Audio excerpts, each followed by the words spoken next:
এই যে বড় বড় কথা বলে না, ওই যে বলেছি যে ছাত্রলীগ বড় বড় কথা বলে, পুলিশ পিছনে আছে।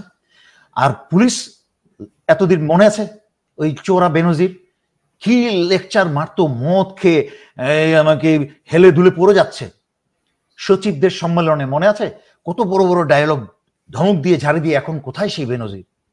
ইনশাল্লাহ সময় বেশি দূরে নাই, হাসিনার কোনোদিন বক্তব্য আসবে না। আমার ধারণা তার জীবনের শেষ বক্তব্যটা সে দিয়ে দিল। কিন্তু আমি বুঝতে পারি না, আমার মাথায় আসে না যে একই সেনাবাহিনী থেকে, একই বাংলাদেশ মিলিটারি একাডেমি থেকে কমিশন পেয়ে আমি বেরিয়ে আসছি, সেই একই প্রশিক্ষণ পেয়ে একই একাডেমি থেকে একই ওয়াদা করে একই প্রসেসের থেকে যেই যেই বিস্কিটটা বেরিয়ে আসলো, যে খাবারটা একই মেশিন থেকে বেরিয়ে আসলো, একটা এই খাবারের ব্যাচটা কি করে এত খারাপ হয়? জামাত, বিএনপি, শিবির সবাই কোন দেশের? সবাই তো বাংলাদেশের জনতা প্রথম। বাংলাদেশের অর্থনীতি যখন ভালো হয় তখন তাদের জন্য ভালো, বাংলাদেশের অর্থনীতি যখন খারাপ হয় বা রাজনৈতিক অবস্থা খারাপ হয় সবার জন্যই খারাপ। এবং বাংলাদেশে যখন দমন নিপীড়ন দুঃশাসন চলে, সেই দুঃশাসনের ভোগান্তি কিন্তু জামাত, শিবির, বিএনপি তারাই সবচেয়ে বেশি ভোগ করে। অবশ্যই বাংলাদেশের বর্তমান ছাত্ররা যারা রাজনীতি করে না, তারা পর্যন্ত গত 15 বছর ধরে তারা টের পাচ্ছে হারে হারে যে দেশ কিভাবে চলছে, তাদের পরিবারের উপরে কি ধরনের আঘাত আসছে। সুতরাং এই ধরনের ক্রান্তি লগ্নে দেশের স্বাধীনতা নিশ্চিত করা এবং বাংলাদেশ থেকে স্বৈরাচার বিদায় করার পবিত্র দায়িত্ব সকল জনতার, সে হোক ব্যক্তিগতভাবে যে কোনো ধর্মীয় অথবা রাজনৈতিক মতের, সেটা কোনো বিষয় নয়। এটা সকলের প্রথম পবিত্র দায়িত্ব। একটা বিএনপির সদস্য যারা ছেলে পেলে, তাদের দলের স্লোগান দেওয়ার আগে, দলের পক্ষে কথা বলার আগে তাদের পবিত্র দায়িত্ব হচ্ছে দেশের পক্ষে কথা বলা। একইভাবে জামাত হোক, শিবির হোক, সাধারণ জনগণ, ছাত্র, সবার একই দায়িত্ব। সুতরাং এখানে আইসোলেট করার, ডিভাইড করার, ওই যে ডিভাইড এন্ড রুল, ডিভাইড করার কোনো সুযোগ নেই। আমি এই স্বৈরাচারীর বক্তব্য শুনছিলাম, যদিও আমার ঘেন্না করে তার বক্তব্য, তার কথা শুনতে। তারপরও আমি আজকে এরকম একটা সময়, আমি জানি মহিলার ডায়রিয়া মাউথের মুখে থেকে কি বেরোবে, আমি জানতাম। সে হুমকি দামকি দিবে, পতনের আগে একটু দেখানোর চেষ্টা করবে তার অনেক সাহস, এখন সে টিকে আছে। অস্ত্রের মুখে কিছু ব্যবসায়ী তুলে ধরে নিয়ে আসছে, তাদের হাততালিগুলো খেয়াল করবেন, এরকম করে হাততালি দিচ্ছে, একটু হাতটা তুলেও জোরে হাততালি দিচ্ছে না। মানুষের হাততালি দেওয়ার মাঝখানে তো একটা আনন্দ আছে। কিন্তু এই কারফিউর মধ্যে কিভাবে এত ব্যবসায়ী আসলেন সেটা তো একটা, এটা কি এখনকার নাকি আগের? না না, ঠিক আছে, হোক এখনকার। আপনাকে একটা জিনিস বুঝতে হবে, যেটা আমি এই গতকালকের যে লাইভটা গেছে অত্যন্ত গুরুত্বপূর্ণ, তাই অন্যান্য বিষয়গুলো আমি ওর মাঝখানে ঢুকাইনি, ভিডিওটা যেন লম্বা না হয়। বাট আজকে আপনার অনুষ্ঠান মাঝখানে কথাগুলো বলতে হবে আমাকে। আমি কিন্তু বেশ কিছু সাংবাদিককে আমি মেসেজ পাঠিয়েছি, আমি কনক সরকার থেকে আরম্ভ করে ইলিয়াস আরম্ভ করে আরো কয়েকজনকে মেসেজ পাঠিয়েছি যে স্বৈরাচারী শেখ হাসিনা এবং ভারতের র মিলে এবং এমনকি যুক্তরাষ্ট্রের সমর্থনে যেই ধোয়া পাওয়া যাচ্ছে। আমি গতকালকে যে লাইভে যে বিষয়টা বলেছি যে হঠাৎ করে যুক্তরাষ্ট্রের বাংলাদেশের এমবেসি কি করে এরকম একটা মেসেজ দিল যে বিনা নোটিশেই কোনো জঙ্গি আক্রমণ ঘটে যেতে পারে। তাদের কাছে কি তথ্য আছে সেটার প্রমাণ, সেটা প্রমাণ দেখার জন্য কি তথ্য আছে, হঠাৎ করে এই কথা বললো কেন?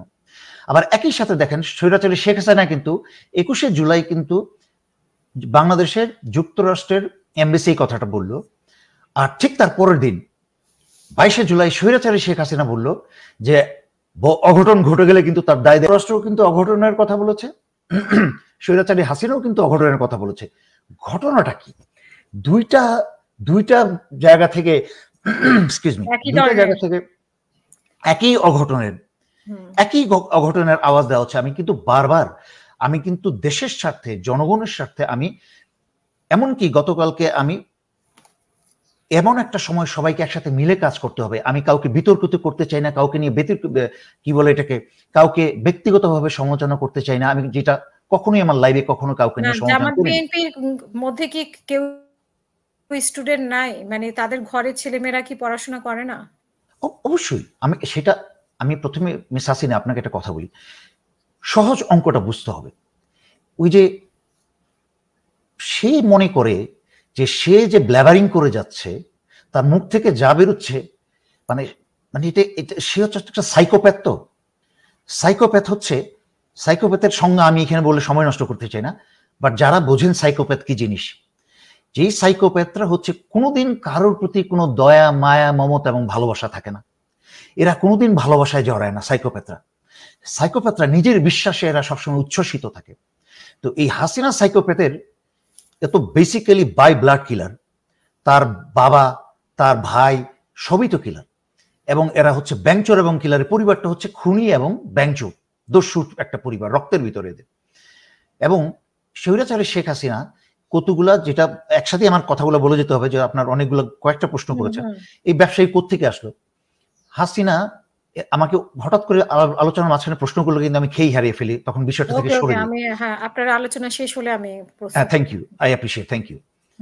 এই যে বিষয়টা হচ্ছে, যখন বিডিআর হত্যা করে স্বৈরাচারী শেখ হাসিনা এবং ভারত মিলে, বিডিআর এর 57 বাংলাদেশ সেনাবাহিনী 57 জন সেনাবাহিনী অফিসার হত্যা করে বিডিআর, তখন কিন্তু সকালবেলা যখন জেনারেল শাকিল যে হত্যা করেছে হাসিনা, এই খবরটা বাংলাদেশের কোনো মানুষ জানার আগে কিন্তু ভারতের খবরে এটা বলেছে, এনডিটিভিতে বলেছে যে বিডিআর এর ডিজি জেনারেল শাকিল নিহত হয়েছে।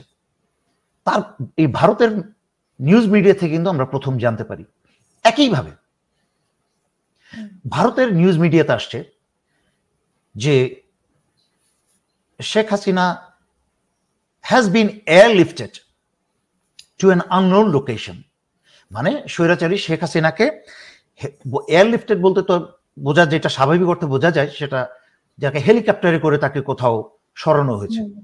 কারণ বড় একটা বিমান নেমে তাকে তুলতে তুলতে তো মানুষের, বাংলাদেশ হচ্ছে একটা ঘনবসতিপূর্ণ জায়গা, যেখানে আর একটু সময় লাগে, উনি তার দৌড়ায় উঠে যেতে পারবেন না। এক নাম্বার, দুই নাম্বার হচ্ছে বাংলাদেশে এত ঘনবসতি যে আপনি দুইজন আরেকজন ব্যক্তির সাথে কথা বলবেন গোপনে একটা, সেই জায়গাটাও পর্যন্ত নেই। আর সেইখানে একটা দস্যু একটা প্রধানমন্ত্রী, তার গাড়ি বহর যাবে, তার আশেপাশে তার চাকর বাকর, অনেক সেনাবাহিনীর চাকর বাকর থাকবে, তারপরে ওই দাসীবান্দি থাকবে, কি বলে ওই তথাকথিত রাজনৈতিক লোকজন থাকবে, তারপরে সাংঘাতিকরা থাকবে বাংলাদেশের, যারা 15 বছর ধরে স্বৈরাচারী শেখ হাসিনার চাকর বাকর। তো সবকিছু মিলে এটা গোপন করা অসম্ভব। সুতরাং স্বৈরাচারী শেখ হাসিনা তার গণভবন থেকে, ছাত্র আন্দোলনের শুরু থেকেই যখন বেগতিক হয়ে যাচ্ছে, সে গণভবন ছেড়ে অন্য জায়গায় ছিল, সেখান থেকে হেলিকপ্টারে করে তার বয়ফ্রেন্ড মোদির কোনো দেশের হয়তো বা বর্ডারের সীমান্তে কোথাও আশেপাশে কোথাও একটা গোপন জায়গায় সে আছে। এই যে বড় বড় কথা বলে না, ওই যে বলেছি যে ছাত্রলীগ বড় বড় কথা বলে, পুলিশ পিছনে আছে। আর পুলিশ এতদিন মনে আছে ওই চোরা বেনজির কি লেকচার মারতো, মদ খেয়ে আমাকে হেলে দুলে পড়ে যাচ্ছে সচিবদের সম্মেলনে, মনে আছে কত বড় বড় ডায়লগ ধমক দিয়ে ঝাড়ি দিয়ে। এখন কোথায় সেই বেনজির? ইনশাল্লাহ সময় বেশি দূরে নাই, হাসিনার কোনোদিন বক্তব্য আসবে না। আমার ধারণা তার জীবনের শেষ বক্তব্যটা সে দিয়ে দিল। আমার বিশ্বাস আল্লাহর রহমতে তার জীবনের শেষ বক্তব্যটা সে দিয়ে দিল। এই বক্তব্যে কতগুলো ব্যবসায়ীকে বক্তব্যটা জোর করে শোনার জন্য কতগুলো ব্যবসায়ীকে রীতিমতো জবরদস্তি করে তুলে আনা হয়েছে। কারণ ব্যবসায়ীরা কারা? ব্যবসায়ীরা হচ্ছে সবসময় সরকারি দলের। এরা বিএনপি আসলে বিএনপি জিন্দাবাদ, আওয়ামী লীগ আসলে আওয়ামী লীগ জয় বাংলা। আমি এদেরকে দোষ দিব না। হ্যাঁ, এদের কোনটা দোষ দিব? এদের কোনো নীতি নাই, এদের কোনো নীতি নাই। আর যাদের নীতি নাই তাদের কোনো চরিত্র নাই। বিদেশে তো অনেক ব্যবসায়ী আছে, তাদেরকে একটা নিজস্ব মতামত আছে যে তারা ডেমোক্রেট না রিপাবলিকান, কনজারভেটিভ, কাকে সমর্থন করবে। তারা কিন্তু সেখান থেকে এসে তেল মারে না। মিস্টার ট্রাম্পের সাথে হ্যান্ডশেক করে মিস্টার ট্রাম্প বা মিস্টার প্রেসিডেন্ট বলে তেল মারে না। কারণ রাজনীতিবিদদেরকে ব্যবসায়ীদের কাছে গিয়ে ধর্ণা দিতে হয়, তেল মারতে হয়। কিন্তু বাংলাদেশের বিষয়টা হচ্ছে আলাদা। কারণ বেশিরভাগ 99.9% ব্যবসায়ীগুলো হচ্ছে চোর, যারা ডেভেলপমেন্ট, আমি অন্য সাবজেক্টটা বিষয়টা অন্যদিকে নিতে চাচ্ছি না, কারণ ব্যবসায়ীটা ব্যাখ্যা করতে হবে ব্যবসায়ীগুলো কারা এখানে যারা বসেছে। সব অসৎ। আওয়ামী লীগের আমলে ব্যাংকের থেকে হাজার হাজার কোটি টাকা লোন নিয়েছে, সেই লোন খেলাপি, যেই লোনকে তাদের ফেরত দিতে হবে না, হ্যাঁ, সুতরাং হাসিনা সকল অনুষ্ঠানে হাজির থাকে, বড় বড় ওই লোনের টাকাই আবার উপঢৌকন কিনে দেয়, ওই লোনের টাকায় আবার জৌলুস করে, আবার এই ব্যবসায়ীরা আবার আওয়ামী লীগের নেতা নেত্রী এমপিদের সাথে আবার ছেলে মেয়ে বিয়ে দেয়, আবার এদের ছেলে মেয়েদের বিয়ে শাদীতে কোনো ঠিক নাই, এক মেয়ের বা এক ছেলে 5টা 10টা বিয়ে হয়, কারণ বিয়ের ধুমধাম করে 100 কোটি টাকা খরচ করে আবার 6 মাস পরে ডিভোর্স হয়ে যায়, কারণ এদের বিয়েটা হচ্ছে একটা ব্যবসায়িক লেনদেন। তো মূল কথা হচ্ছে এখানে ব্যবসায়ী কারা? এরা আসছে, মনের মাঝখানে সাইকোলজিটা বুঝতে হবে, এরা আসছে যদি বাই চান্স হাসিনা টিকে যায় সুতরাং আমাদের যাওয়া উচিত, আর যদি টিকে না যায়, পতন হয়ে যায়, তখন এদের বিবৃতিগুলা শুনবেন আমার কথার সাথে মিলে কিনা। আমাদের কাছে পুলিশ আসছে, আমাদের কাছে এসএসএফ আসছে, আমাদের কাছে ডিবির লোক আসছে, আমাদেরকে অস্ত্র দেখিয়ে আমাদেরকে নিয়ে গেছে ওই জায়গায়। মাইন্ড এই কথাগুলো মনে রাখবেন। প্রশ্ন যে এর মধ্যে কিভাবে আসলো, কারফিউর মধ্যে, এটা ওইটা আলোচনার বিষয় না, সোজা কথা হচ্ছে এখনো বাট ওখানে যারা বসেছিল ব্যবসায়ীরা অন্তর থেকে কিন্তু তাকে কেউ সমর্থন করছে না, সবাই তাকে অন্তর থেকে ঘৃণা করছে। কারণ এইটা কথাটা শুনতে হবে, কারণ কি এই যে ইন্টারনেট বন্ধ করে কারফিউ জারি দিয়েছে, এমনি বাংলাদেশের অর্থনীতিকে হাসিনা একদম চিবিয়ে আখের রসের মতো খেয়ে, আওয়ামী লীগ এবং হাসিনা মিলে আখের ছোলার মতো খেয়ে ফেলে দিয়েছে। বাংলাদেশের অর্থনীতি শেষ, ডিস্ট্রয়েড। আপনি কি মনে করেন বাংলাদেশের অর্থনীতি ডিস্ট্রয়েড মানে কি? ব্যবসায়ী থেকে এটাতে এফেক্টেড না? Severely affected. তাদের রপ্তানি এলসি খুলতে পারছে না, ইত্যাদি ইত্যাদি, তারাও এফেক্টেড। আর এন্ড রেজাল্টটা মানে সকল কিছুর খারাপ ফলাফল শেষ অংশটা সাফার করছে হচ্ছে জনগণ। তো এখানে যারা ব্যবসায়ী এই যে কারফিউ দিচ্ছে, ইন্টারনেট বন্ধ করে রেখেছে 4-5-7 দিন ধরে, সমস্ত ব্যবসা বাণিজ্য, ব্যাংকিং, লেনদেন সব বন্ধ। এটা কার জন্য? কে বন্ধ করেছে ইন্টারনেট? হাসিনার সাধ্য আছে? খুলুক না ইন্টারনেট। ইন্টারনেট যখনই খুলবে ব্যবসায়ীদের জন্য, তার সমস্ত কুকর্ম, ছাত্রলীগ এবং পুলিশ কি করে ছাত্রদেরকে মারছে এবং রাতের আধারে কি করে বাড়িতে বাড়িতে ঢুকে ছাত্রদেরকে গ্রেফতার করে নিয়ে আসছে, তাদের যেসব ছাত্রদের বাড়িতে ল্যাপটপ এটা সেটা আছে, এমনকি তাদের ব্যক্তিগত পড়াশোনার ল্যাপটপটা পর্যন্ত ছিনিয়ে নিয়ে যাচ্ছে। আমি রিপোর্ট পেয়েছি যে বাড়িধারার বিভিন্ন বাড়িতে ঢুকে ঢুকে বা বাংলাদেশের বিভিন্ন ধানমন্ডি অন্যান্য এলাকায় ছাত্রদের বাড়িতে বাড়িতে ঢুকে ঢুকে গ্রেফতার করছে। সমস্ত ভিডিও কিন্তু ইন্টারনেটটা চালু করার সাথে সাথে মেয়েদেরকেও লাঞ্ছনা করছে, এই ধরনের খবর আমরাও পেয়েছি। 100%। ওই যে স্বৈরাচারী শেখ হাসিনা একটা কথা বললো, তার বক্তব্য শুনলাম, সারা বক্তব্য জুড়ে হচ্ছে 99% হচ্ছে আমি আমি আমি আমি। সে কিন্তু চোখ বন্ধ করে, কাকের মতো চোখ বন্ধ করে সে মনে করছে তাকে কেউ দেখছে না। বাংলাদেশের সবাই বোকা, কেউ বুঝতে পারছে না তার মুখ থেকে কি বেরোচ্ছে। তার মুখ থেকে, তার মুখের কথা শুনে শয়তানও হাসছে। বাকি মানুষের কথা বাদ দিলাম। আর বাকি আর কি কে বললো আমি দেশে আসতে চেয়েছি আর দেশে এসেছি, এটা শুনেও বাংলাদেশের মানুষ আসছে। শহীদ জিয়ার জীবনের সবচেয়ে বড় ভুল যেটা ছিল এই অসভ্য মহিলাকে দেশে আসতে দেওয়া। শহীদ জিয়া যদি এই শয়তানটাকে দেশে আসতে না দিত তাহলে আজকে দেশের এই করুণ অবস্থা হয় না। আর দুর্ভাগ্যের বিষয় যে মেজর ডালিমরা শেখ মুজিবের পরিবারের সাথে এই দুইটারও সাইজ করে দিতে পারেনি। এইটাও বাঙালি জাতির জন্য একদিকে দুর্ভাগ্য, আরেকদিকে সৌভাগ্য। কারণ এই জাতির চরিত্রটা এমন, যদি হাসিনা সুদ্দা এবং রেহানা সুদ্দা মেরে ফেলতো তাহলে বই পুস্তক লেখে যদি বাঙালি জাতির পেটের মাঝখানেও খাওয়ানো হতো তাও বিশ্বাস করতো না যে আওয়ামী লীগ, ছাত্রলীগ, মুজিব, হাসিনা এটা কত খারাপ ছিল। সুতরাং দুইটা বাঁচার কারণে বাংলাদেশের এই নতুন প্রজন্ম জানতে পেরেছে যে আসলে আওয়ামী লীগের ইতিহাসটা কি। জিয়াউর রহমানকে একবার প্রশ্ন করা হয়েছিল, একজন কে প্রশ্ন করেছিল আমি তাও জানি। যে প্রশ্নটা করেছিলেন একজন সিনিয়র জেনারেল, ওনার মুখের থেকে আমি কথা শোনা। জিয়াউর রহমানকে জিজ্ঞেস করেছিলেন, জিয়াউর রহমান ড্রাইভ করছিলেন আর ওই জেনারেল পাশে বসা ছিলেন।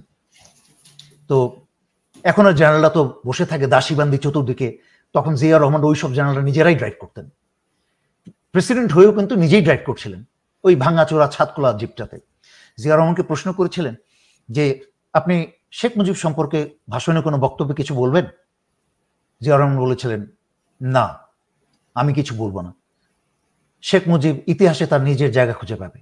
কি সুন্দর, কি চিন্তা ভাবনা ছিল ওনার, যে উনি বুঝে ফেলেছে এখন বাংলাদেশের এই নতুন প্রজন্মের বাচ্চা কাচ্চা পর্যন্ত জানে যে মুজিব পরিবার মানেই হচ্ছে একটা অভিশপ্ত পরিবার, একটা খারাপ শয়তানের রক্ত এদের। যাই হোক, প্লিজ। জি।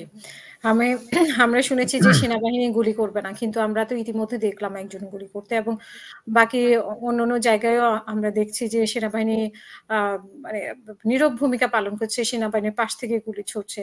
তো সেখানে সেনাবাহিনীর ভূমিকা নিয়ে এখন প্রশ্ন উঠেছে। আপনি একজন সাবেক সেনা কর্মকর্তা হিসেবে আপনি কি মনে করেন?